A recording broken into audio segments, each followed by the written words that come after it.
সাইয়েদনা ঈসা আলাইহিসসালামের জীবনী শুনবো ইনশাআল্লাহ। সাইয়েদনা ঈসা আলাইহিসসালাম তিনি জন্মগ্রহণ করেছেন ফিলিস্তিনের বেথেলহাম শহরে, যে শহরটিকে আরবিতে বলা হয় মাদিনাতু বাইতুলাহাম। আবার কোনো কোনো ঐতিহাসিক বলেছেন যে তিনি নাজারেত সিটিতে জন্মগ্রহণ করেছেন, যেটাকে আরবিতে বলা হয় মাদিনাতুন নাসরা। তবে বেথেলহাম শহরের ব্যাপারেই বেশিরভাগ ঐতিহাসিক মতামত পেশ করেছেন।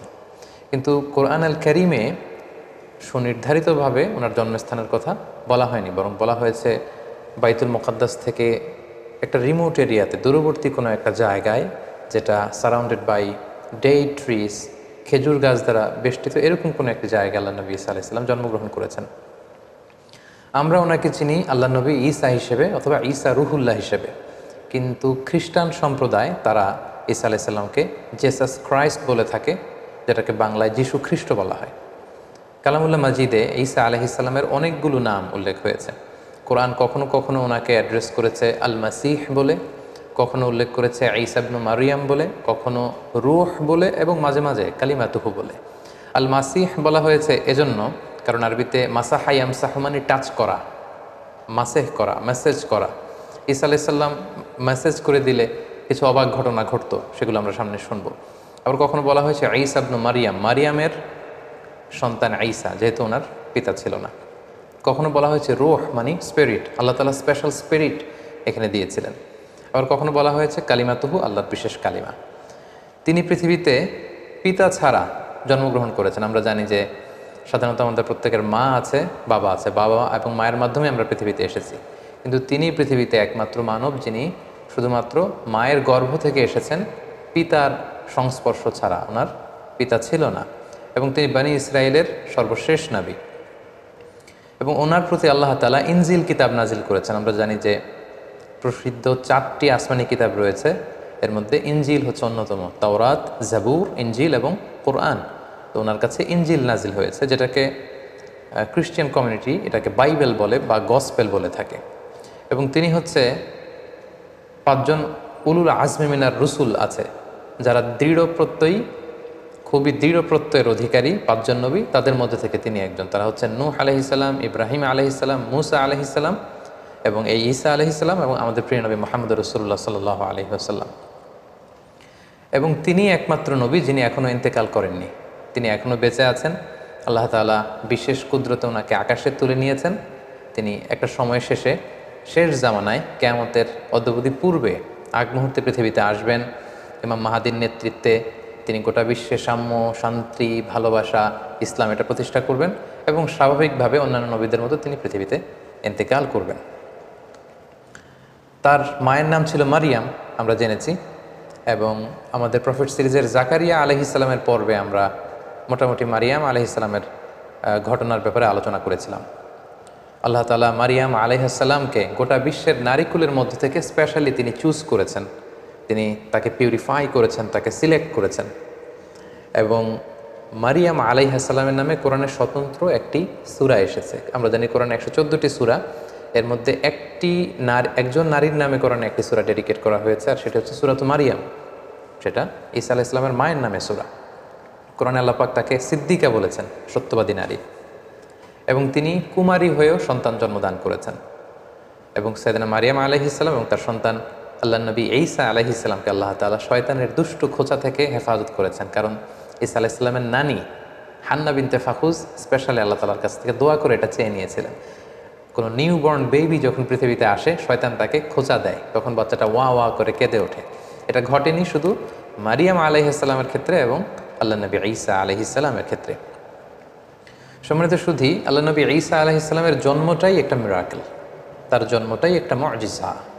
কারণ আমরা পৃথিবীতে বাবা মায়ের মাধ্যমে এই দুনিয়ার বুকে এসেছি, কিন্তু আল্লাহ নবী ঈসা আলাইহিস সালাম পিতা ছাড়া কেবলমাত্র মায়ের মাধ্যমে দুনিয়াতে এসেছেন। কিভাবে তিনি এসেছেন, তার জন্মের ঘটনাটা কেমন ছিল, বিস্তারিতভাবে আল্লাহ তাআলা সূরা মারিয়ামে উল্লেখ করেছেন। আমরা সরাসরি কোরআনে ফিরে যাই, তাহলে আমরা বুঝতে পারবো যে কোরআন আমাদেরকে কি জানাচ্ছে।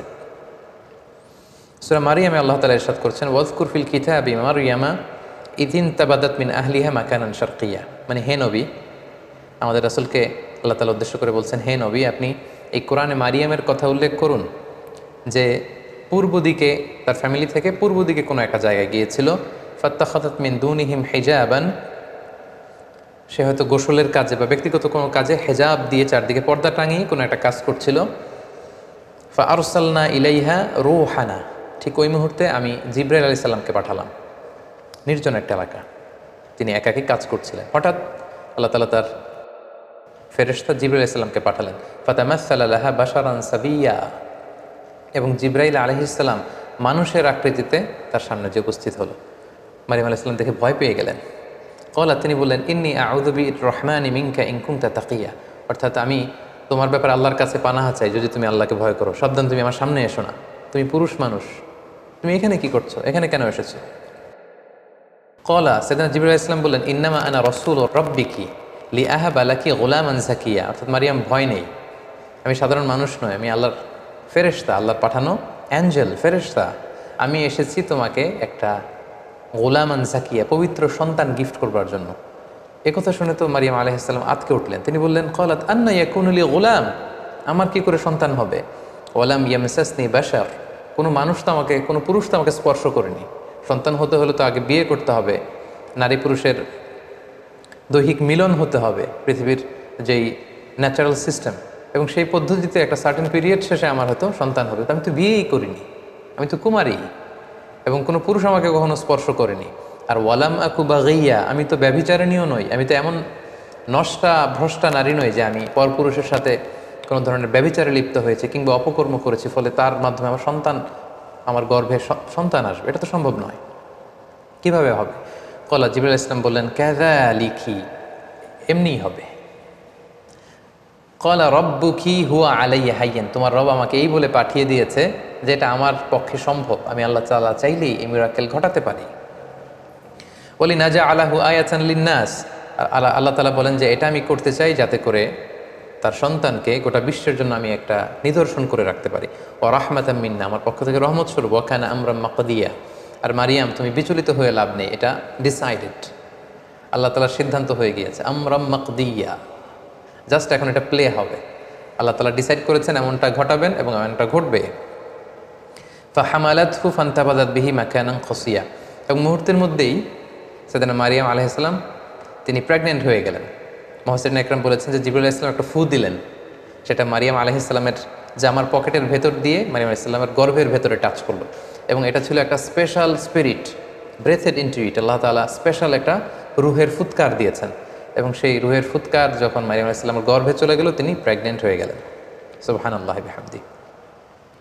ফান্তাবাযাত বিহি মাকানান কসিয়া, তিনি লজ্জায় এলাকার কোনো লোকের সামনে যাতে না পড়ে যান, তিনি দূরবর্তী একটা স্থানে গেলেন, এবং সেই স্থানটাই বর্তমানে বেথলহাম সিটি নামে পরিচিত, আরবিতে যেটাকে বলা হয় মাদিনাতু বাইতুল লাহাম, কারণ তিনি লজ্জা অনুভব করছিলেন। এবং ঈসা আলাইহিস সালামের জন্মটা যেহেতু মিরাকেল, ওনার এই প্রেগনেন্সি পিরিয়ডটাও মিরাকেল। সাধারণত বেবি যখন কেউ কনসিভ করে কোনো নারী, তার 9 মাস 10 মাস একটা সময়, সার্টেন পিরিয়ড অফ টাইম তাকে এই প্রেগনেন্সি পিরিয়ডকে পার করতে হয়, তখন তার বেবি ডেলিভারি হয়। কিন্তু যেহেতু এটা ছিল আল্লাহর মিরাকেল, মুহূর্তেই তিনি গর্ভবতী হয়েছেন। একজন 9 মাসের পরিপূর্ণ প্রেগনেন্ট পিরিয়ডকে পার করেছে একজন নারীর দেহাবয়ব যেমন, দেখতে যেমন, দূর থেকে দেখলেই বোঝা যায় যে তিনি গর্ভধারিণী। মারিয়াম আলাইহিস সালামের অবস্থাটা মুহূর্তের মধ্যে আল্লাহ তাআলার এই মিরাকেলে, এই মুআজিজার মাধ্যমে এরকম হয়ে গেল। তিনি আতঙ্কিত হলেন, তিনি ভয় পেলেন, অন্য কারো সামনে যাতে তিনি পরে লজ্জিত হতে না হয়, তিনি এলাকা ছেড়ে মাকানান কসিয়া, সেই বেথলহাম সিটিতে চলে গেলেন, এবং সেখানে খেজুর বেষ্টিত একটা এলাকা ছিল। ফাআজাআহাল মাখাদু ইলা জিযআইন নাখলা, তো ওনার পেইন আসলো, প্রচণ্ড ব্যথা, সন্তান জন্মদানের যে পেইন হয়, এটা তাকে একটা খেজুর গাছের গোড়ায় নিয়ে আসলো। তিনি সহ্য করতে না পেরে সেখানে বসলেন।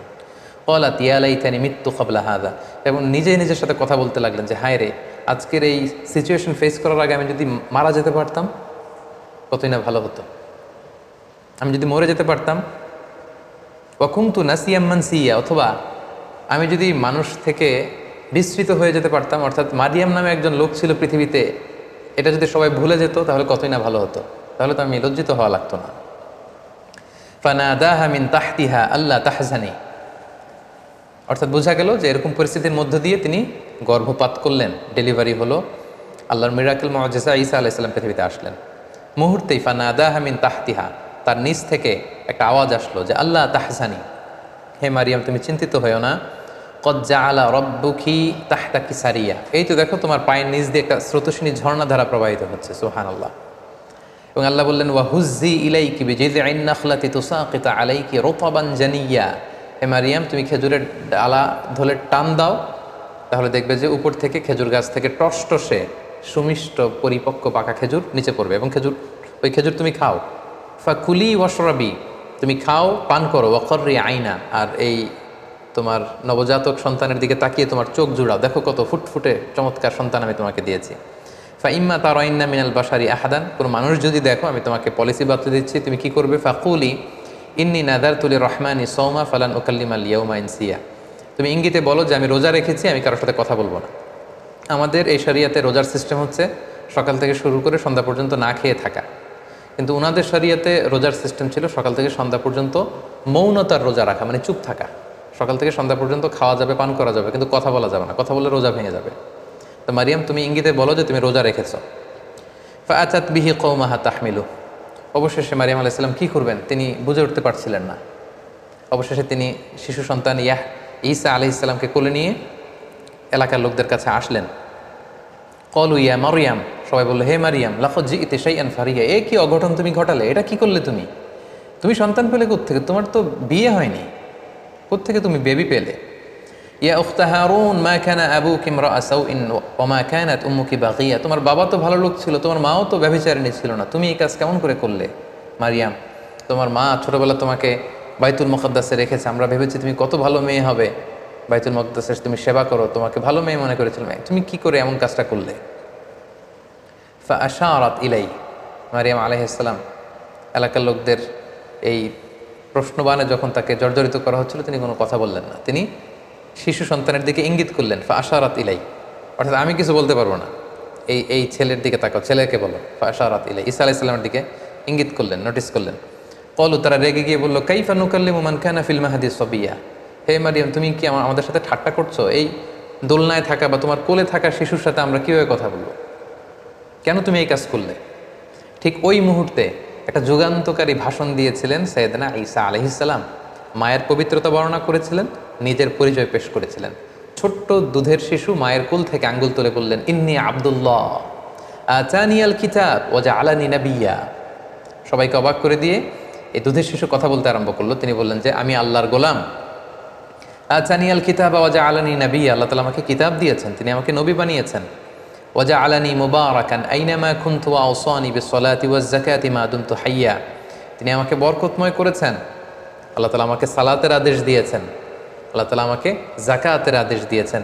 ও বাররাম বিওয়ালিদাতি, আমার মায়ের প্রতি অনুগত বানিয়েছেন। ওয়ালাম ইয়াজআলনি জাব্বারান শাকিয়্যা, আল্লাহ আমাকে হতভাগা বানাননি। ওয়াসসালামু আলাইয়া ইয়াউমা উলিদতু ওয়া ইয়াউমা আমুতু ওয়া ইয়াউমা উবআসু হাইয়্যা, আমার জন্মের দিন, আমার মৃত্যুর দিন, আবার কিয়ামতের দিন আমি যখন আবার পুনরুত্থিত হব, সেদিন পর্যন্ত আমার প্রতি সালাম। এভাবে সবিস্তরে আল্লাহ তাআলা সূরাত মারিয়ামে সাইয়েদনা ঈসা আলাইহিস সালামের জন্মের যে স্টোরিটা, এটা তিনি উল্লেখ করেছেন। এবং মারিয়াম আলাইহিস সালামের সামনে দাঁড়ানো, এতক্ষণ তার সাথে তর্ক বিতর্কে লিপ্ত বানি ইসরায়েলের সমস্ত পাদ্রীরা, সমস্ত লোকেরা তারা অবাক হয়ে গেল। গোটা বিশ্বে এমন তো কখনো ঘটেনি যে মায়ের কোলে থাকা ছোট্ট দুধের শিশু কিছুক্ষণ আগে যে ছেলে জন্মগ্রহণ করেছে, সে কীভাবে প্রাপ্তবয়স্ক লোকদের মতো কথা বলে।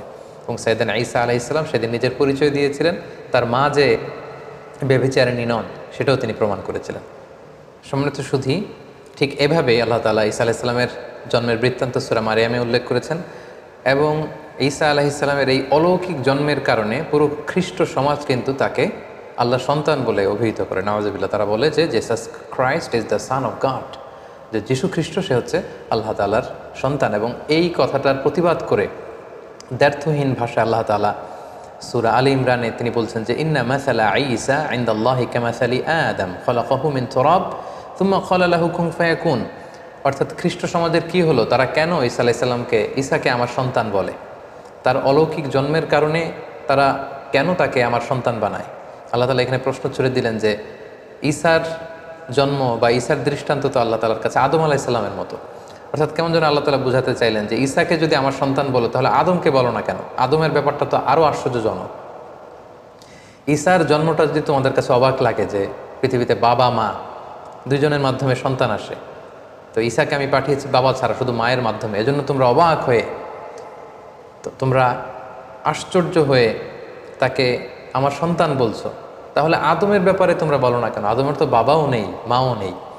সো আল্লাহ তাআলা সূরা আলে ইমরানের এই আয়াতটির মধ্য দিয়ে গোটা খ্রিস্ট সমাজকে তিনি ক্রিটিসাইজ করেছেন। সম্মানিত শুধু ঈসা আলাইহিস সালাম পৃথিবীতে আসলেন, তিনি বড় হতে লাগলেন এবং আমরা বুঝতে পেরেছি যে মায়ের কোলে থেকেই তিনি নবী। এটা কিন্তু একটা ইউনিকনেস সাইয়েদনা ঈসা আলাইহিস সালামের। সাধারণত অন্যান্য নবীরা 40 বছর বয়সে যখন উপনীত হয় তখন আল্লাহ তাআলা তাদেরকে নবুয়ত দিয়ে থাকেন, কিন্তু ঈসা আলাইহিস সালাম এক্সেপশনাল। তিনি মায়ের কোলে থেকে আল্লাহ তাআলার পক্ষ থেকে এই প্রফেটহুড তিনি লাভ করেছেন। সো আল্লাহ তাআলা তার প্রতি ইনজিল কিতাব নাজিল করেছেন এবং যাই নাজিল হতো সেটা তিনি বনি ইসরাইলের লোকদের কাছে পৌঁছে দিতেন। তিনি কি দাওয়াত দিতেন? আমরা যদি কালামুল্লাহ মাজিদের দিকে একটু খেয়াল করি তাহলে দেখব যে সাইয়েদনা ঈসা আলাইহিস সালাম তিনি তাওহীদের দাওয়াত দিয়েছেন, এক আল্লাহর দাওয়াত দিয়েছেন, আখিরাতের দাওয়াত দিয়েছেন, রিসালাতের দাওয়াত দিয়েছেন। যেমন সূরা মারিয়ামে আল্লাহ তাআলা বলছেন যে ঈসা আলাইহিস সালাম তাদেরকে বলেছিলেন যে ওয়া ইন্নাল্লাহা রাব্বি ওয়া রাব্বুকুম, অর্থাৎ হে বনি ইসরাইলের লোকেরা, নিশ্চয় আল্লাহ তাআলা তিনি আমারও রব, ওয়া রাব্বুকুম তোমাদেরও রব, ফা'বুদুহু তোমরা এক আল্লাহর ইবাদত করো, হাযা সিরাতুম মুস্তাকিম, এবং এটাই সিরাতে মুস্তাকিম, এটাই সোজা রাস্তা। তাহলে তিনি কিন্তু এক আল্লাহর ইবাদতের প্রতি বনি ইসরাইলকে দাওয়াত দিয়েছিলেন। সূরা আলে ইমরানে একটি আয়াতে পাওয়া যায় যে সাইয়েদনা ঈসা আলাইহিস সালাম তিনি বলেছেন ওয়াজিতুকুম বিআয়াতিম মির রাব্বিকুম, অর্থাৎ হে আমার কওমের লোকেরা, আমি আমার রবের পক্ষ থেকে তোমাদের কাছে নিদর্শন নিয়ে এসেছি, সাইন নিয়ে এসেছি, মিরাকেল নিয়ে এসেছি, ফাত্তাকুল্লাহ, তাই তোমরা আল্লাহকে ভয় করো, ওয়া আতিউন, আর রাসূল হিসেবে আমার আনুগত্য করো। তাহলে সম্মানিত শুধু এই দুটি আয়াত থেকে আমরা বুঝলাম যে তিনি যে রাসূল এটার কথা তিনি সুস্পষ্টভাবে বলেছেন এবং তার কাছে আল্লাহর যে বাণী আসে এগুলো যাতে তারা নিরঙ্কুশভাবে মেনে নেয় সেটার আদেশ তিনি করেছেন এবং আল্লাহ তাআলা তিনি যে এক এবং একক সেটার দাওয়াত তিনি দিয়েছেন। এবং অন্য একটি আয়াতে আমরা দেখতে পাই যে সাইয়েদনা ঈসা আলাইহিস সালাম তিনি রাসূলুল্লাহ সাল্লাল্লাহু আলাইহি ওয়াসাল্লাম যে তারপরে নবী হয়ে আসবেন সেটা সুসংবাদ দিয়েছেন। আল্লাহ তাআলা বলছেন ওয়া ইয ক্বালা ঈসা ইবনু মারইয়াম, যখন মারিয়ামের কন্যা ঈসা বলল ইয়া বানি ইসরাঈল, হে বানি ইসরাঈল, ইন্নী রাসূলুল্লাহি ইলাইকুম, আমি তোমাদের প্রতি আল্লাহ রাসূল হয়ে প্রেরিত হয়েছি, মুসাদ্দিকাল লিমা বাইনা ইয়াদাইয়া মিনাত তাওরাত, আমার আগে যে কিতাব এসেছিল তাওরাত আমার ভাই মুসার প্রতি আমি সেটাকে টেস্টিফাই করছি, সেটার কনফার্মেশন আমি দিচ্ছি। আমি শুধু ইনজিলের ধারক বাহক হয়েই বসে থাকিনি, বরং আমার আগের কিতাবগুলোকে আমি সত্যায়ন করছি। পাশাপাশি ওয়া মুবাশশিরাম বিরাসূল, আমি একজন রাসূলের ব্যাপারে তোমাদেরকে গ্ল্যাড টাইডিংস দিতে এসেছি, যে ব্যাপারে পৃথিবীর সব নবীরা গ্ল্যাড টাইডিংস দিয়েছেন। সাইয়েদনা আদম আলাইহিস সালাম থেকে শুরু করে ঈসা আলাইহিস সালাম পর্যন্ত যত নবী পৃথিবীতে এসেছেন তারা প্রত্যেকে তাদের উম্মতের কাছে বলেছিলেন যে সর্বশেষে একজন নবী আসবে যার নাম হবে আহমদ, যিনি গোটা বিশ্বের নবীকুলদের সর্দার হবেন, যিনি হবেন সর্বশ্রেষ্ঠ রাসূল। এবং সেটার সর্বশেষ সুসংবাদটা সাইয়েদনা ঈসা আলাইহিস সালামের মাধ্যমে আল্লাহ তাআলা পাঠিয়েছেন, কারণ ওনার পরপরই আল্লাহ রাসূল সাল্লাল্লাহু আলাইহি ওয়াসাল্লাম পৃথিবীতে এসেছেন। তো তিনি বলেছেন ওয়া মুবাশশিরাম বিরাসূল, হে বনি ইসরাঈল, আমি তোমাদেরকে একজন রাসূলের সুসংবাদ দিচ্ছি, ইয়াতি মিন বাদি, he will come after me, আমার পরপরই সে আসবে, ইসমুহু আহমদ, আর তার নাম হবে আহমদ। আমরা জানি যে আল্লাহ রাসূল সাল্লাল্লাহু আলাইহি ওয়াসাল্লামের অনেকগুলো নাম ছিল, চমৎকার চমৎকার নাম। এর মধ্যে উল্লেখযোগ্য দুটি নাম হচ্ছে, একটি হচ্ছে মুহাম্মদ, আরেকটি হচ্ছে আহমদ সাল্লাল্লাহু আলাইহি ওয়াসাল্লাম। ফালাম্মা জাআহুম বিল বাইয়িনাত, এরপর নবুয়তির প্রমাণ হিসেবে বনি ইসরাইলের লোকদের কাছে আল্লাহ নবী ঈসা আলাইহিস সালাম যখন বাইয়িনাত নিয়ে আসলেন, অর্থাৎ মুআজিজা নিয়ে আসলেন, ক্বালু হাযা সিহরুম মুবিন, তারা বলল এগুলো জাদু। হে ঈসা, তুমি তো জাদুকর, তুমি অনেক বড় ম্যাজিশিয়ান, তোমার এই কথা আমরা বিশ্বাস করি না। এবং সম্মানিত শুধু আমরা তো সাইয়েদনা আদম থেকে শুরু করে অনেক নবীর ঘটনা স্টোরি আমরা শুনেছি আমাদের এই প্রফেট সিরিজে। আমরা প্রায় দেখেছি যে নবীরা যখন মুআজিজা নিয়ে আসতো এটাকে এলাকার লোকেরা জাদু বলে উড়িয়ে দিত। তো এখন আমরা জানবো যে সাইয়েদনা ঈসা আলাইহিস সালামকে আল্লাহ তাআলা কি কি মুআজিজা দিয়েছিলেন। সম্মানিত শুধু আপনারা শুনলে অবাক হবেন যে তিনি এমন কিছু অনন্য মুআজিজা তার এলাকাবাসীদেরকে দেখিয়েছিলেন যেটা দেখে লোকজন অবাক হয়ে গিয়েছিল। তার একটি মুআজিজা ছিল, তিনি মাটি দিয়ে পাখি বানাতেন, পাখি বানিয়ে সে পাখিতে মাটির পাখিতে ফু দিলে সেই পাখি জীবন্ত হয়ে উড়ে চলে যেত। আন্নী আখলুকু লাকুম মিনাত তিন কাহাইয়াতিত তৈরি ফাআনফুখু ফি, ফু দিতেন ফায়াকুনু তায়রাম বিইذনিল্লাহ, আল্লাহর আদেশে মাটি দিয়ে কাদা দিয়ে বানানো পাখি জীবন্ত পাখি হয়ে উড়ে চলে যেত। সুবহানাল্লাহ বিহামদি। তারপর ওয়া উবরিউল আকমাহা, কোনো অন্ধ রোগী, রাতকানা দিনকানা দৃষ্টি প্রতিবন্ধী কোনো লোকের চোখে যখন আল্লাহ নবী ঈসা আলাইহিস সালাম হাত বুলিয়ে দিতেন, মুহূর্তে লোকটা দৃষ্টিশক্তি ফিরে পেত। এজন্য ওনাকে বলা হতো মাসিহ। ওনার টাচ, এই টাচের স্পর্শের মধ্যে একটা আলাদা বারাকা ছিল। ওয়াল আবরাসা, ধবল রোগী, শ্বেত রোগী, কুষ্ঠ রোগী, যাদের স্কিন ডিজিজ আছে, তাদের গায়ে হাত বুলিয়ে দিলে মুহূর্তে ওই অসুস্থ ব্যক্তি সুস্থ হয়ে যেত। ওয়া ওহিল মাউথা বি ইদনিল্লাহ, মৃত লাশের সামনে দাঁড়িয়ে যখন ঈসা আলাইহিস সালাম বলতেন কুম বি ইদনিল্লাহ, দাঁড়াও, মুহূর্তে মৃত লাশ জীবিত হয়ে দাঁড়িয়ে যেত। ওয়া উনাব্বিউকুম বিমা তাকুলুন, এবং লোকদের সাথে দেখা হলে উনি বলতে পারতেন যে কে কি খেয়ে এসেছে বাসা থেকে। তিনি বলতেন তুমি এটা দিয়ে ব্রেকফাস্ট করে এসেছো, তুমি এটা দিয়ে লাঞ্চ করে এসেছো, তুমি রাতে এটা খেয়ে এসেছো। লোকজন অবাক হয়ে যেত ওনার কথা শুনে। ওয়ামা তাদাখিরুনা ফি বুয়ুতিকুম, এবং তিনি বলে দিতে পারতেন কার ঘরে কি আছে, কে কার সিন্ধুকে কি জমা রেখেছে, গোপন হিডেন ট্রেজারের ভিতরে কোথায় কি আছে, উনি সব বলে দিতেন। এগুলো শুনে লোকজন অবাক হয়ে যেত, এবং যাদের হেদায়েত নসিবে ছিল তারা ঈমান এনেছিল। সম্মানিত শুধু এগুলো ছিল আল্লাহ নবী ঈসা আলাইহিস সালামের প্রতি আল্লাহ তাআলার প্রেরিত বিশেষ কিছু মিরাকেল, মুজিজা। এবং আমরা জানি নবীদেরকে নবুয়তের প্রমাণ হিসেবে আল্লাহ মুজিজা দিয়ে থাকেন, এবং যে সময়ে যে জিনিসের প্রচার প্রসার ওই এলাকায় প্রসিদ্ধি বেশি, আল্লাহ ওই মুজিজা দিয়েছেন। যেমন রাসূল সাল্লাল্লাহু আলাইহি ওয়াসাল্লামের সময়ে আরবি সাহিত্যের খুব উৎকর্ষতা সাধিত হয়েছিল, ফলে কোরআনকে আল্লাহ এমন উন্নত মানের লিটারেচার করে, সাহিত্য মানে সমৃদ্ধ করে আল্লাহ পাঠিয়েছেন, ফলে আরবের বড় বড় সাহিত্যিকরা অবাক হয়েছে যে লাইসা হাযা মিন কালামিল বাশার, কোনো মানুষের কথা এটা হতে পারে না, তারা স্বীকার করেছে। মূসা আলাইহিস সালামের সময়ে জাদুবিদ্যার প্রসার ছিল, ফলে মূসা আলাইহিস সালামকে এমন লাঠি দিয়েছেন, এটা দিয়ে এটা সাপ হয়ে যেত, এটা সাগরে রাখলে রাস্তা হয়ে যেত, লোকজন অবাক হয়ে গিয়েছে। ঈসা আলাইহিস সালামের সময়কালে ফিলিস্তিনে, শাম দেশে চিকিৎসা বিদ্যার খুব উৎকর্ষতা সাধিত হয়েছিল, ফলে আল্লাহ তাআলা ঈসা আলাইহিস সালামকে চিকিৎসা বিজ্ঞানের এমন কিছু দান করেছিলেন যেটা দেখে সবাই অ্যাস্টনিশড হয়ে গিয়েছে। কেউ ধবল রোগী, শ্বেত রোগী, কুষ্ঠ রোগীকে ভালো করতে পারে না, উনি টাচ করলে ভালো হয়ে যায়। রাত কানা, দিন কানা, অন্ধ, প্রতিবন্ধী, দৃষ্টি প্রতিবন্ধী লোক ভালো হয় না, উনি টাচ করে দিলে ভালো হয়ে যায়। মৃত লাশকে তিনি জীবিত করে ফেলেন, মাটি দিয়ে বানানো পাখিকে ফু দিলে জীবিত হয়ে যায়। আল্লাহ তাআলা এগুলো এর জন্যই দান করেছেন, যাতে এগুলো দেখে লোকজন বুঝতে পারে যে তিনি সাধারণ কোনো মানুষ নন, তিনি আল্লাহর পাঠানো প্রেরিত রাসূল। তো সাইয়েদনা ঈসা আলাইহিস সালামের এই মুজিজার মাধ্যমে মানুষকে দাওয়াত দিতে লাগলেন, এবং ওনার প্রতি নাজিল হওয়া ইনজিল কিতাবের দাওয়াত তিনি দিতে লাগলেন। কিন্তু আমরা জানি যখনই নবীরা কোনো এলাকায় দাওয়াতি কাজ করেছে, তাদের পথটা কণ্টকাকীর্ণ ছিল, কুসুমাস্তীর্ণ ছিল না, তাদের বিরোধিতা করা হতো, তাদের বিরুদ্ধে ষড়যন্ত্র করা হতো, এগুলো মানুষ গ্রহণ করতে চাইতো না। এবং ঈসা আলাইহিস সালামের ক্ষেত্রেও তাই হয়েছে। যখন ঈসা আলাইহিস সালামের কথা লোকজন মানতে আরম্ভ করলো, শুনতে আরম্ভ করলো, তারও বিরোধিতা শুরু হলো। এবং দেখা গেল যে স্বল্প আয়ের যে মানুষগুলো, কৃষক শ্রেণী, জেলে পাড়ার লোকজন, ধোপা যারা আছে, এই সমাজের নিম্ন শ্রেণীর লোকজন আল্লাহ নবী ঈসা আলাইহিস সালামের ফলোয়ার হতে লাগলো। তারা ইনজিল কিতাবের সুমহান বাণী শুনে ঈমান এনে তারা ঈসা আলাইহিস সালামের অনুসারী হয়ে গেল। এবং ঈসা আলাইহিস সালামের খুব কাছের কিছু লোক ছিল, তাদেরকে তিনি হাওয়ারি বলতেন।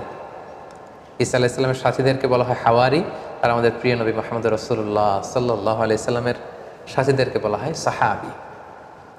তার দল যখন ভারী হতে লাগলো, সত্যের বাণী যখন ঈসা আলাইহিস সালাম প্রচার করতে লাগলেন, তার বিরোধিতাও কিন্তু বনী ইসরায়েলের মধ্যে ঠিক বাড়তে লাগলো। কোনোভাবে ঈসা আলাইহিস সালামকে তারা দমাতে পারছে না, কোনো ষড়যন্ত্রই কাজে আসছে না। তখন তারা ঈসা আলাইহিস সালামের বিরুদ্ধে রটাতে শুরু করলো যে তার মা ছিল জিনাকারিনী, ব্যভিচার করেছে, ফলে বাবা ছাড়া ঈসা পৃথিবীতে এসেছে, তার কথা কেউ শোনো না। এই কথা সবাই রটাতে লাগলো। ঈসা আলাইহিস সালাম মনে খুব ব্যথা পেলেন, তারপরেও তিনি তার মনোবল তিনি হারালেন না, তিনি দাওয়াতি কাজ চালিয়ে যেতে লাগলেন। সব শেষে তারা সাইয়েদনা ঈসা আলাইহিস সালামের ব্যাপারে ধর্ম অবমাননার অভিযোগ দিল। সুবহানাল্লাহ। যুগে যুগে আমরা দেখেছি যে যারাই ধর্মের প্রচারক, তাদেরকেই ধর্ম অবমাননার অভিযোগ দেওয়া হয়। সাইয়েদনা ঈসা আলাইহিস সালামের ক্ষেত্রে সেটাই ঘটেছে। যিনি আল্লাহর নবী, যিনি ইনজিল কিতাব নিয়ে এসেছেন, যিনি মানুষকে ধর্ম শিখাচ্ছেন, হোয়াট ইজ রিলিজন, তিনি শিখাচ্ছেন, তাকে ধর্ম অবমাননার অভিযোগ দেওয়া হলো। কি বলা হলো? বনী ইসরায়েলরা রটাতে শুরু করলো যে তিনি তাওরাতের বিরুদ্ধে কথা বলছেন, এটা একটা ব্লাসফেমি, তাকে শাস্তি দেওয়া হোক, তার শিরচ্ছেদ করা হোক, তাকে শুলে চড়ানো হোক। এভাবে তারা আল্লাহ নবী ঈসা আলাইহিস সালামের ব্যাপারে ধর্ম অবমাননার অভিযোগ দিলেন যে সে তাওরাত পরিবর্তন করে সে ইনজিল নামে নতুন এক কিতাবের আবির্ভাব ঘটিয়েছে। এবং এই কথা তারা তৎকালীন সময়ের যে অত্যাচারী রাজা কিং হেরোডের কাছে তারা পৌঁছালো, এবং তারা সবাই মিলে চক্রান্ত করে সর্বশেষে তাকে হত্যার ষড়যন্ত্র করলো। বনি ইসরায়েলের লোকেরা সাইয়েদনা ঈসা আলাইহিস সালামকে হত্যা করার জন্য চড়াও হলো এবং তাদের ভাষ্যমতে তারা ঈসা আলাইহিস সালামকে হত্যা করেছে। কিন্তু কালামুল্লাহ মাজিদে পবিত্র কোরআন আল কারিমে আল্লাহ তাআলা বলেছেন, না, তোমরা আমার নবী ঈসাকে স্পর্শও করতে পারোনি, তাকে আমি উঠিয়ে নিয়েছি। আল্লাহু আকবার। ঘটনাটা কেমন ছিল? ওনার মৃত্যুর ব্যাপারে নির্ভরযোগ্য দুটি বর্ণনা পাওয়া যায়। একটি বর্ণনা হচ্ছে সাইয়েদনা ঈসা আলাইহিস সালাম সহ তার অনুসারীদেরকে 4000 ইহুদি এসে ঘিরে ফেলল, একটি ঘরে তাদেরকে আবদ্ধ করা হলো। আল্লাহ নবী ঈসা আলাইহিস সালাম বললেন, আমার অনুসারীদের মধ্য থেকে কে আছো আমার জন্য জীবন দিবে? একজন দাঁড়ালো। নবী ঈসা আলাইহিস সালাম তাকে তার পাগড়ি পরিয়ে দিলেন, তার জামা খুলে পরিয়ে দিলেন, বললেন যাও। সেই লোক আল্লাহর নামে সামনে আগালো এবং তার চেহারাকে আল্লাহ ঈসা আলাইহিস সালামের চেহারা করে দিলেন। ইহুদিরা যখন তাকে পেল সবাই মনে করলো এটাই ঈসা, তারা তাকে হত্যা করলো। আর মুহূর্তে আল্লাহ তাআলা ঈসা আলাইহিস সালামকে আকাশে তুলে নিলেন, রাফাআহুল্লাহু ইলাইহি। ফলে ইহুদিদের মতে তারা ঈসা আলাইহিস সালামকে হত্যা করেছে, আসলে হত্যা করতে পারেনি। ঐতিহাসিকভাবে দ্বিতীয় যে বর্ণনাটি পাওয়া যায় সেটা হচ্ছে তারা ঈসা আলাইহিস সালামকে হত্যার ষড়যন্ত্র করে তাকে ধাওয়া করলো। আল্লাহ নবী ঈসা আলাইহিস সালাম একটি ঘরে আবদ্ধ হলেন, তারা চারদিকে ঘিরে রাখলো নবী ঈসা আলাইহিস সালামকে হত্যার জন্য। ঈসা আলাইহিস সালামও বেরোন না, তারা নবীকে হত্যাও করতে পারে না। সবশেষে তারা তাদের মধ্যে থেকে সবচেয়ে পাপী পাষণ্ড এক লোককে অ্যাসাইন করলো যে যাও তুমি যে দেখো তো ঈসা কী করে ভিতরে। তাদের এই লোককে তারা ভেতরে পাঠালো, এই ঘরের ভেতরে দেয়াল টপকিয়ে। মুহূর্তের মধ্যে আল্লাহ তাআলা ঈসা আলাইহিস সালামকে আকাশে তুলে নিলেন এবং তাদের লোকটাকে ঈসা আলাইহিস সালামের চেহারায় রূপান্তরিত করে দিলেন, তার ফেসটাকে আল্লাহ তাআলা ঈসার চেহারা বানিয়ে দিলেন। ঈসা আলাইহিস সালামকে আকাশে তুলে নিলেন।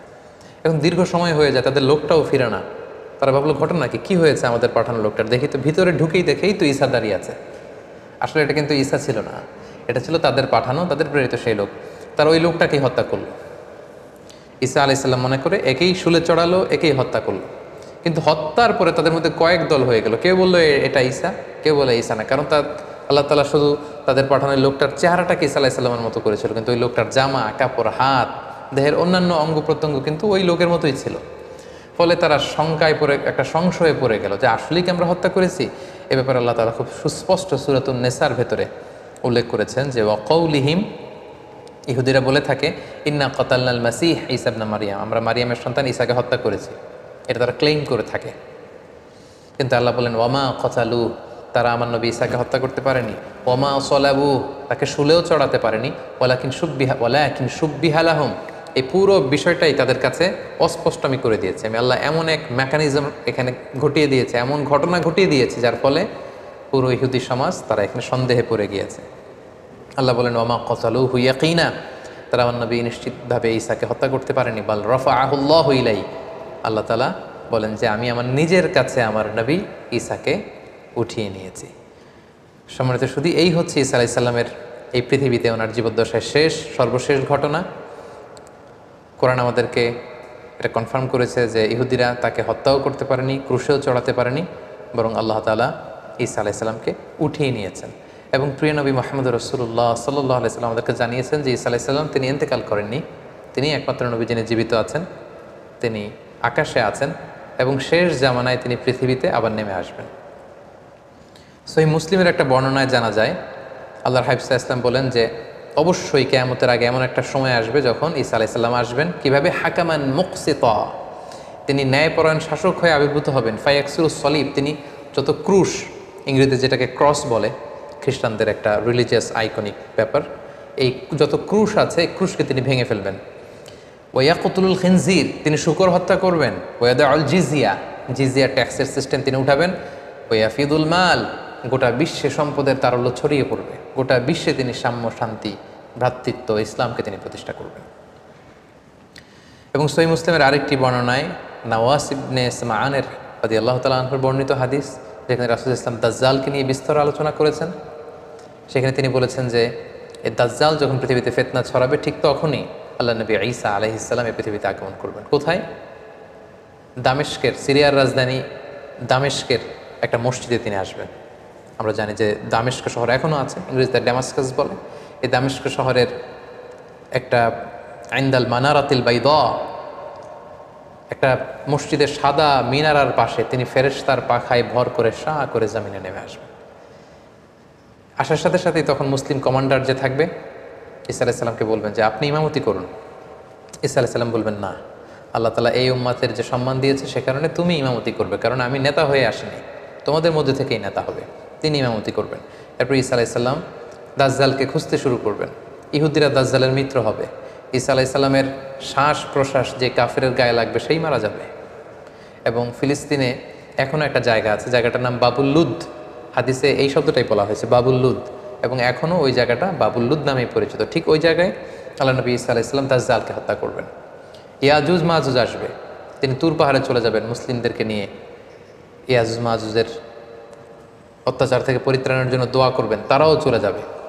এরপরে ঈসা আলাইহিস সালাম গোটা বিশ্বে ইসলামকে পৌঁছে দিবেন। পৃথিবীর এমন কোনো ঘর, এমন কোনো দেশ, এমন কোনো জনপদ থাকবে না যেখানে আল্লাহর নাম উচ্চারিত হবে না, গোটা বিশ্বের সবাই মুসলিম হয়ে যাবে। এরপরে ঈসা আলাইহিস সালাম স্বাভাবিকভাবেই অন্যান্য নবীদের মতো এই পৃথিবীতে ইন্তেকাল করবেন। সম্মানিত শুধু এই হচ্ছে আল্লাহ নবী ঈসা আলাইহিস সালামের জীবনী। এ পর্যায়ে আমরা ওনার জীবনী থেকে কিছু লাইফ লেসন বের করবার চেষ্টা করব, আমাদের জীবনের সাথে কানেক্ট করবার চেষ্টা করব, ওনার জীবনী থেকে কি শিক্ষা আমরা পাই। প্রথম যে শিক্ষাটা আমরা পাই সেটা হচ্ছে আল্লাহ তাআলার জন্য কোনো কিছুই অসম্ভব নয়। আমরা জানি যে বাবা মায়ের মাধ্যমে পৃথিবীতে সন্তান আসে, কিন্তু ঈসা আলাইহিস সালাম বাবা ছাড়া মায়ের গর্ভে তিনি এসেছেন এবং মায়ের মাধ্যমে পৃথিবীতে তিনি জন্ম লাভ করেছেন। এবং আল্লাহ তাআলা এই যে এস্টাবলিশড ল অফ নেচার, এটাকে তিনি ব্রেক করে দিয়েছেন এবং আল্লাহ তাআলা চাইলে এটা পারেন। বাবা ছাড়া পৃথিবীতে তিনি আল্লাহ নবী ঈসা আলাইহিস সালামকে পাঠিয়েছেন। এটা থেকে আমরা বুঝলাম যে আল্লাহর কাছে কোনো কিছু অসম্ভব নয়। নাথিং ইজ ইম্পসিবল টু আল্লাহ, সব কিছু সম্ভব, তিনি চাইলে সব করতে পারেন, এটা আমরা জানতে পারলাম। 2 নম্বর যে শিক্ষাটা আমরা পাই সেটা হচ্ছে গর্ভবতী নারী যারা আছে বা বাচ্চা ডেলিভারি দেওয়ার পরে তাদের জন্য খেজুর কিন্তু একটা উপাদেয় খাবার হতে পারে, যেটা আমরা মারিয়াম আলাইহিস সালামের ক্ষেত্রে দেখেছি। আল্লাহ বলেছেন যে ফাহুজ্জি ইলাইকি বিজিজআইন নাখলাতি তুসাকিতু আলাইকি রুতাবান জানিয়া, হে মারিয়াম তুমি খেজুরের ডাল ধরে টান দাও, টসটসে পাকা খেজুর পড়বে, সেটা খাও। মারিয়াম আলাইহিস সালাম কিন্তু খেজুর খেয়ে তখন এনার্জি পেয়েছিলেন। সো গর্ভবতী নারী কিংবা সন্তান জন্মদানের পরে একজন মায়ের জন্য খেজুর একটা চমৎকার খাবার হতে পারে, কারণ এটার মধ্যে ভিটামিন B6 আছে, এটার মধ্যে কপার আছে, এটার মধ্যে অনেক ধরনের উপাদান আছে। বিশেষ করে খেজুর হচ্ছে ফুল অফ ফাইবার সমৃদ্ধ একটা খাবার, যেটা আপনার এনার্জিকে বুস্ট করবে। সো গর্ভবতী এবং সন্তান জন্মদানের পরে নারীদের জন্য খেজুর একটা চমৎকার খাবার, যেটা কোরআনিক গাইডেন্স থেকে আমরা পাই। 3 নম্বর যে ব্যাপারটি আমরা জানতে পারি যে মারিয়াম আলাইহিস সালামের সন্তান জন্মদানটা এমন একটা সময় হয়েছিল যখন খেজুর পেকে পেকে পড়ে। কোরআনের আয়াত থেকে বোঝা যায় যে হে মারিয়াম তুমি খেজুরের ডাল ধরে টান দাও, খেজুর পড়বে। এবং আমরা জানি খেজুর পাকে হচ্ছে গ্রীষ্মকালে। কিন্তু আমরা যদি বর্তমান খ্রিস্টান কমিউনিটির এক্সমাস ডে, যেটাকে ওরা বলে ক্রিসমাস ডে, মেরি ক্রিসমাস বা ক্রিসমাস ডে তারা পালন করে থাকে প্রচণ্ড শীতে, অর্থাৎ 25শে ডিসেম্বর। সো ঐতিহাসিকভাবেই কিন্তু এখানে একটা there is a big question in this celebration, যে আসলেই শীতকালে কি আল্লাহ নবী ঈসা আলাইহিস সালামের জন্ম হয়েছিল কিনা। কোরআন কিন্তু আমাদেরকে জানিয়েছে যে ঈসা আলাইহিস সালামের যখন জন্ম হয়েছিল সেটা ছিল সামার সিজন, অর্থাৎ গ্রীষ্মকাল। কিন্তু খ্রিস্ট সমাজ এই ক্রিসমাস পালন করে থাকে 25শে ডিসেম্বর, প্রচণ্ড শীতের সময়। এর আদৌ কোনো ভিত্তি আছে কিনা, there is a question here. আমরা এখানে কোয়েশ্চেন মার্ক রেখেই সামনে চলে যেতে চাই। আমরা 4 নম্বরে যেটা সাইয়েদনা ঈসা আলাইহিস সালামের জীবনী থেকে শিখলাম সেটা হচ্ছে আল্লাহর নবীরা নিজেকে নবী বলে পরিচয় দেওয়ার আগে তারা নিজেদেরকে আব্দুল্লাহ বা আল্লাহর বান্দা বলে পরিচয় দিতে বেশি স্বাচ্ছন্দ্য বোধ করতেন। যার প্রমাণ আল্লাহ নবী ঈসা আলাইহিস সালাম মায়ের কোলে সর্বপ্রথম নিজের পরিচয় দিয়েছেন এই বলে যে ইন্নী আব্দুল্লাহ, আমি আল্লাহর গোলাম।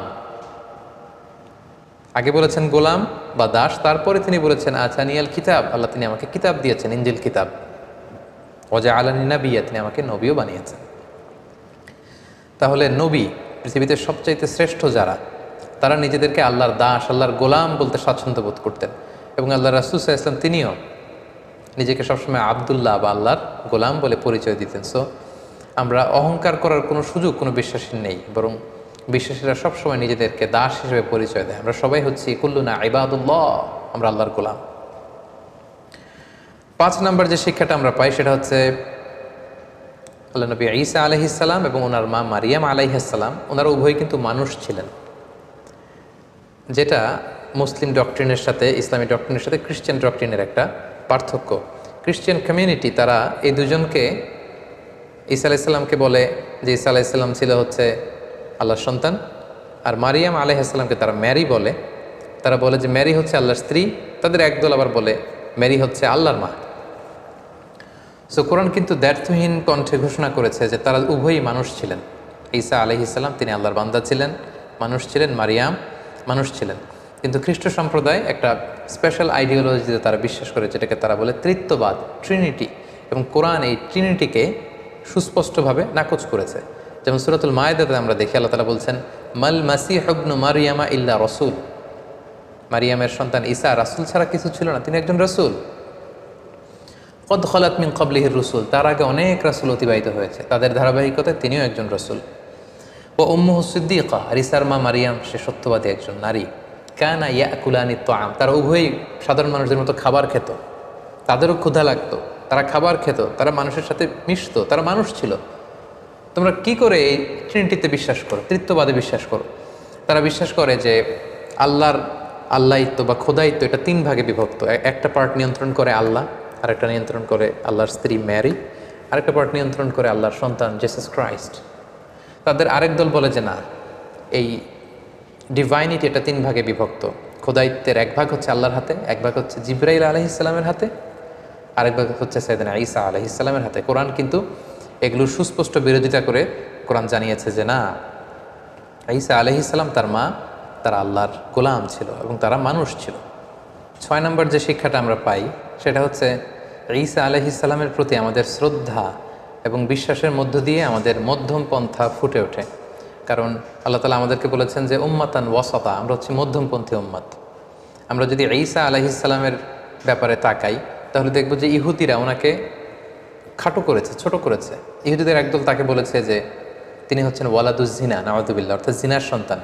মারিয়াম জিনা করেছে, সে জিনার ফসল হচ্ছে ঈসা। ইহুদিরা এইভাবে তাকে অপদস্থ করেছে, ছোট করেছে। আর যদি খ্রিস্টান সম্প্রদায়ের দিকে তাকাই তাহলে দেখবো যে তাকে উঠাতে উঠাতে আল্লাহর চেয়ারে নিয়ে বসিয়েছে, নাউযুবিল্লাহ। মানে দুই দলই হচ্ছে মার্জিনালাইজ করেছে। ইহুদিরা তাকে খাটো করে বলেছে তিনি জারদ সন্তান, নাউযুবিল্লাহ। আর খ্রিস্টান সম্প্রদায় যারা এখনও তাকে Jesus Christ is the son of god বলে, গডের সন্তান বলে, তারা উঠাতে উঠাতে উঠাতে আল্লাহর আসনে আসীন করেছে। এই দিক থেকে ঈসা আলাইহিস সালামের প্রতি আমাদের যে শ্রদ্ধা, ভালোবাসা এবং আমাদের যে বিশ্বাস, এই বিশ্বাস দিয়েও কিন্তু প্রমাণিত হয় যে আমরা উম্মাতে মুহাম্মাদি, আমরা হচ্ছি উম্মাতান ওয়াসাতা, মধ্যমপন্থী উম্মত, মডারেট। অর্থাৎ আমরা ঈসা আলাইহিস সালামের ব্যাপারে বলি যে আবদুল্লাহি ওয়া রাসূলুহু, তিনি আল্লাহর গোলাম এবং আল্লাহর রাসূল। আমরা যখন তাকে গোলাম বলি, আল্লাহর দাস বলি, তখন এটা খ্রিস্টানদের রেসপন্স হয়। কারণ খ্রিস্টানরা উঠাতে উঠাতে ওনাকে আল্লাহর পর্যায়ে নিয়েছে। আমরা বলি না উনি আবদুল্লাহ, আল্লাহর গোলাম।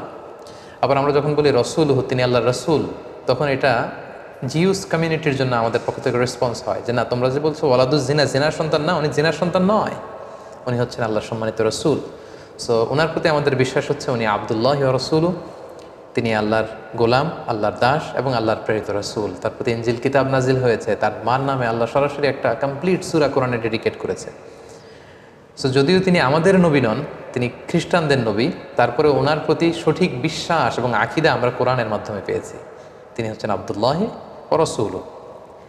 ঈসা আলাইহিস সালামের জীবনী থেকে সর্বশেষ এবং সবচেয়ে গুরুত্বপূর্ণ যে শিক্ষাটা আমরা পাই সেটা হচ্ছে শিরকের গুনাহ আল্লাহ তাআলা কখনো ক্ষমা করেন না। ইন্নাল্লাহা লা ইয়াগফিরু আন ইউশরাকা বিহি ওয়া ইয়াগফিরু মা দুনা যালিকা লিমান ইয়াশা। আল্লাহ শিরকের গুনাহ কখনো ক্ষমা করবেন না, সব ক্ষমা করে দিতে পারেন, তিনি শিরকের গুনাহ ক্ষমা করেন না। কারণ এটা জুলমুন আযীম, অনেক বড় পাপ। আল্লাহর আল্লাহিত্বের ভেতরে, খোদার খোদায়িত্বের ভেতরে কাউকে বসানো, এটা আল্লাহ তাআলা কখনো বরদাস্ত করেন না, এটা আল্লাহর গায়রাতে লাগে। কিন্তু খ্রিস্টানরা সেটাই করেছে। ওয়াকালাতিন নাসারা, কোরআন বলছে ওয়াকালাতিন নাসারা, নাসারারা বলে মানে খ্রিস্টানরা বলে আল মাসীহ ইবনুল্লাহ, ঈসা মাসীহ উনি নাকি আল্লাহর সন্তান, নাউযুবিল্লাহ। এবং আল্লাহ বলেন লাকাদ কাফারাল্লাযীনা ক্বালু, তারা সুস্পষ্ট কুফরি করেছে যারা বলে ইন্নাল্লাহা সালিসু সালাসা, আল্লাহ তিনের একজন, মানে ট্রিনিটি বা ত্রিত্ববাদে যারা বিশ্বাস করে তারা কুফরি করেছে। এবং তাদের জন্য কঠিন আযাব, তারা যদি এ থেকে নিবৃত না হয় কঠিন শাস্তি তাদেরকে পেয়ে বসবে। এবং সবচেয়ে মজার ব্যাপার হচ্ছে যে ঈসা আলাইহিস সালামকে কিন্তু আল্লাহ তাআলা কিয়ামতের দিন কঠিন ইন্টারোগেশন করবেন, কঠিন জিজ্ঞাসার মুখোমুখি হবেন। তিনি কিন্তু এর দায়ভার নেবেন না এবং তিনি তার উম্মাদকে কখনো বলেনও নি যে আমি আল্লাহর সন্তান। তারা নিজেরা এটা বানিয়েছে। বাবা ছাড়া পৃথিবীতে এসেছেন, অবাক তার জন্মের ঘটনা, ফলে তিনি আল্লাহর সন্তান। এটা খ্রিস্টানদের ফেব্রিকেশন, খ্রিস্টানদের বানানো। তিনি কিন্তু তাওহীদের দাওয়াত দিয়েছেন, তারপরেও আল্লাহ তাআলা ওনাকে ছাড়বেন না, ওনাকে জিজ্ঞাসাবাদ করবেন। কঠিন জিজ্ঞাসাবাদের মুখোমুখি তিনি কিয়ামতের ময়দানে হবেন। এবং সেটা আল্লাহ কোরআনে এভাবে বলেছেন যে ওয়াইদ ক্বালাল্লাহু ইয়া ঈসা ইবনে মারইয়াম, সেদিন আল্লাহ ঈসা আলাইহিস সালামকে বলবেন যে আনতা কুলতা, হে ঈসা তুমি কি বলেছিলে যে লিন্নাসি মানুষকে ইত্তাখিযুনি, যে হে মানুষেরা আমি ঈসাকে পূজা করো, ওয়া উম্মি এবং আমার মাকে পূজা করো, ইলাহাইনি আমাদেরকে তোমরা ইলাহ মানো মিন দুনিল্লাহ আল্লাহকে ব্যতি রেখে। হে ঈসা তুমি কি এই কথা কখনো বলেছিলে? সম্মানিত শুধু আমরা জানি যে ঈসা আলাইহিস সালাম বলেননি, এবং ঈসা আলাইহিস সালাম যে বলেননি এটা আল্লাহও জান।